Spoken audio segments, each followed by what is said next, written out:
Hello and welcome back to Tranquility du Jour, nourishing conversations about living a full and meaningful life with doses of tranquility. This is episode 557. I'm your host, Kimberly Wilson, bringing you tranquility since 2005 and recording from Paris. Now today we are moving into the third part of the self-care series. We're going to be exploring goal review, AMPM rituals, digital downtime, and creative play. So I hope you've had a chance to listen to part 1 and 2, and I'm excited to bring part 3 and part 4 with you in a couple of weeks. A reminder, if you haven't hit the subscribe button in your favorite podcast app, such as Spotify, Apple Podcast, or Amazon, I have links to those in the show notes, which can be found at KimberlyWilson/557. Also, if you are new to Tranquility du Jour, a big welcome, and you can learn more at KimberlyWilson.com/new. Also, I wanted to say a big thanks to Michele, who left this review in iTunes. Kimberly feels like your new BFF, and her tips and topics are all designed to help you live a more beautiful life. Relaxed, calming, and playful, she truly brings tranquility into each episode. Thank you so much, Mary, for taking the time to leave a review.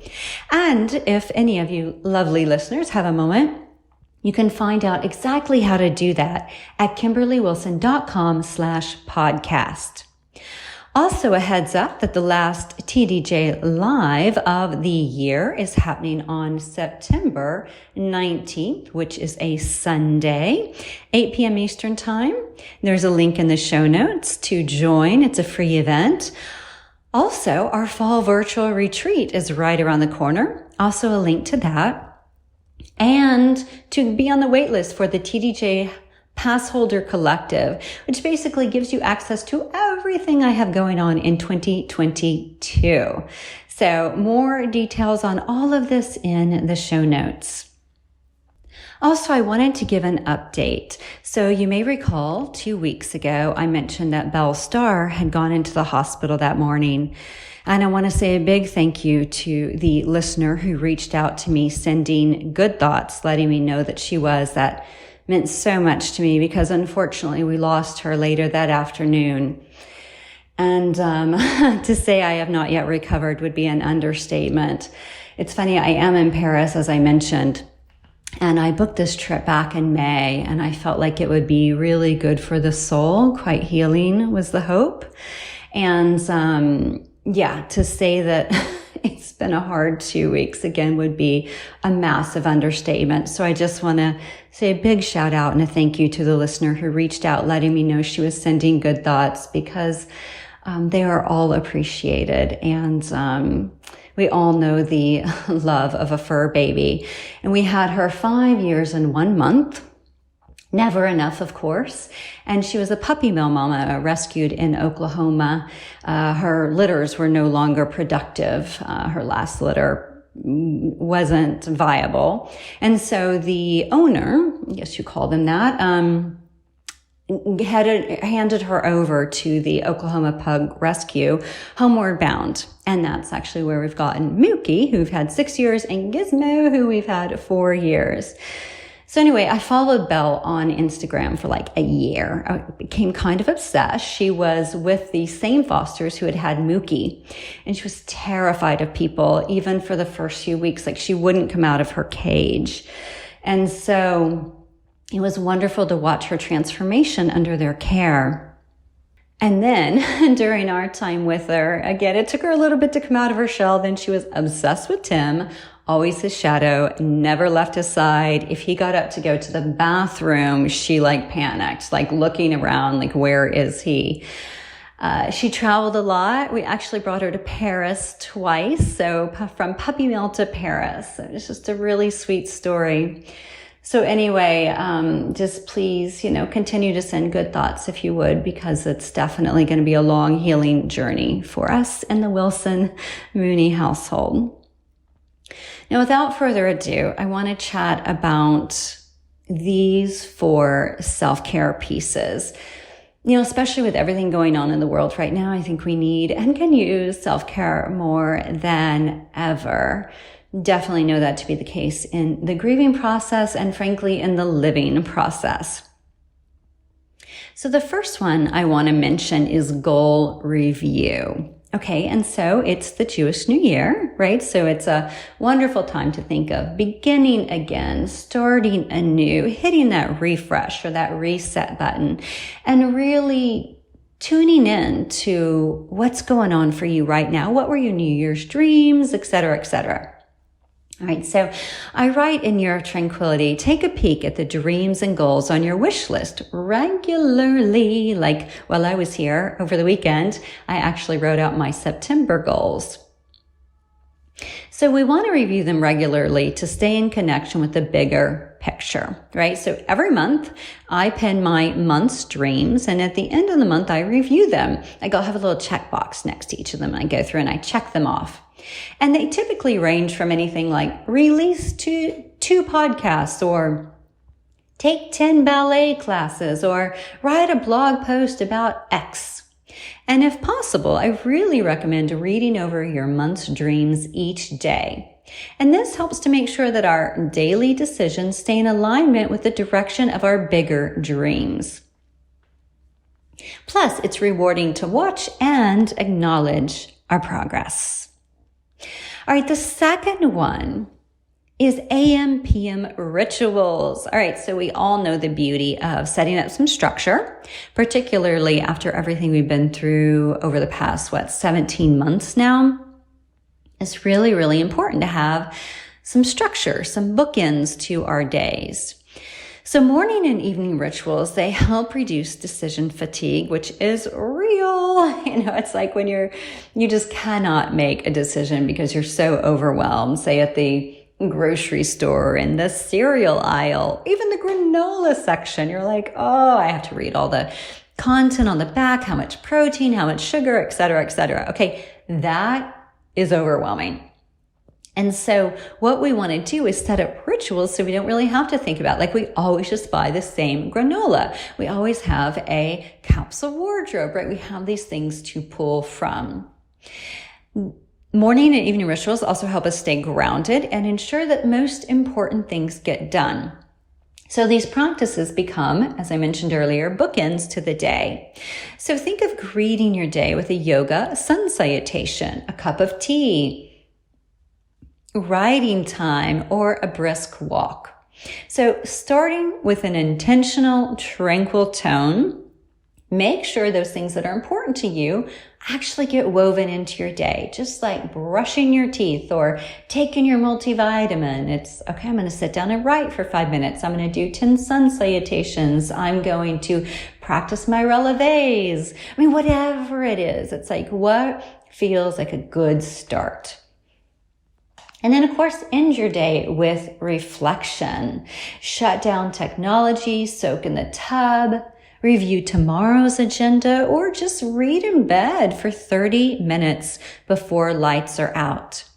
Your ritual can be 5 minutes or it can be a few hours. I know people who have few-hour rituals, right? Like they wake up, they meditate for an hour, they've got this whole thing. My morning ritual is more like in the 15, 20-minute range. And it's because it involves a lot of dog care. So try it out and see what works best for you at this stage of life. And think of some various things that maybe are important to you that are on your month's dreams or your year's dreams that you would like to add into the morning part of your day or the evening part of your day. Next is digital downtime. It's funny, earlier today I was reading this article in Wall Street Journal about anxiety and depression and how it's so common in Western countries, and so much has to do with our attachment to digital devices, which I thought was really interesting. So as you know, our connection to technology, it needs the off switch from time to time. So whether it's social media, news, email, or surfing the internet, grant yourself a sabbatical from being glued to technology. So to get started, I definitely encourage you to disable all those pesky push notifications. Okay, yes, they're helpful for a flight, right?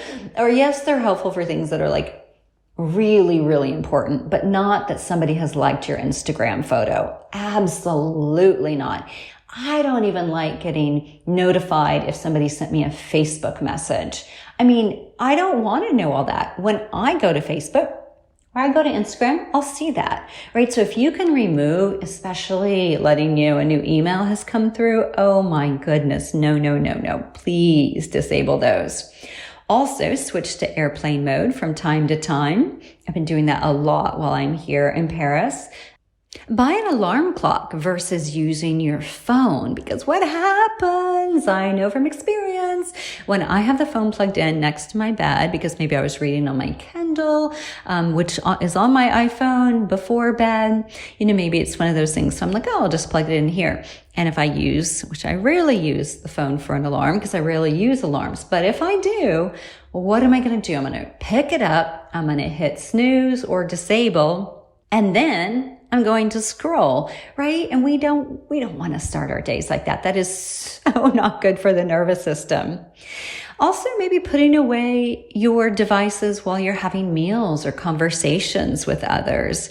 And or ask why when you reach for your phone. Am I bored? Am I hungry? Am I thirsty? Am I seeking engagement? What is it? No judgment, just notice.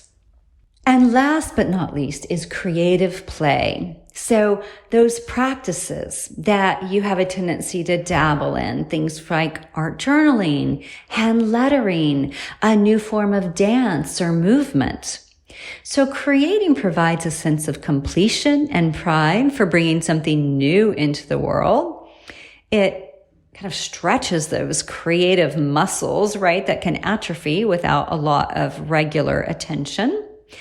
And although it can be hard to be a beginner, I speak from experience. Things like my hand lettering, despite doing ballet now for 3 or 4 years, my ballet, it's hard, it's humbling, and it stimulates the brain and helps us grow. All good things.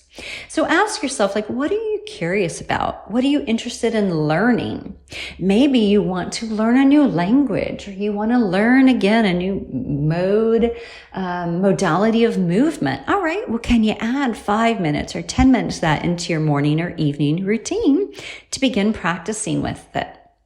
Make a list of exhibits that you'd like to see, crafts you'd like to dabble in, pieces you'd like to write, books to read, recipes to try, and activities to do.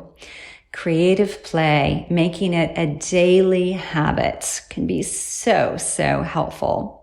A gentle reminder that you will find the self-care checklist over in the show notes, KimberlyWilson.com/557. There's also a link to receive love notes, which will start going out at some point this fall, or start again going out, I should say. I've taken a little sabbatical, and I will continue to take a bit of a sabbatical for a bit. Also, there's a link to my 6 books and planner. Ways to follow me on Facebook, Instagram, YouTube. I will give you the heads up that I'm thinking of closing down all of my Facebook stuff. So definitely check in there. But during the month of September, I may be completely removing it. I'm kind of done with Facebook. I just don't like what's going on with Facebook, and I'm just not finding it as meaningful anymore. So there might be some changes there. Of course, you will be the first to know. Also, a gentle heads up, a reminder in case you missed this on the blog or in the Facebook group. The TDJ Insiders Facebook group is, I decided to end the book club. So I started the book club with White Fragility, June 2020, and I ended it with Burnout in August 2021. And it's been really fun to read along with you all. I appreciate those of you who were able to participate, or those of you who dreamed of participating and just couldn't quite get to it. I have had a book club way back in the past, and so it doesn't mean I won't have it in the future. But for now, again, I'm just trying to set aside things that I no longer am finding meaningful, so that I can focus on what is most essential.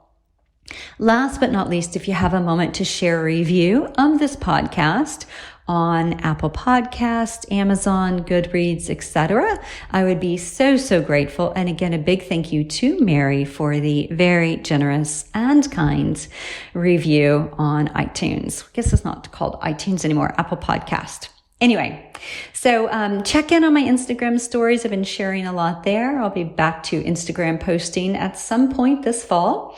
And in the interim, I wish you a gorgeous, delightful week ahead.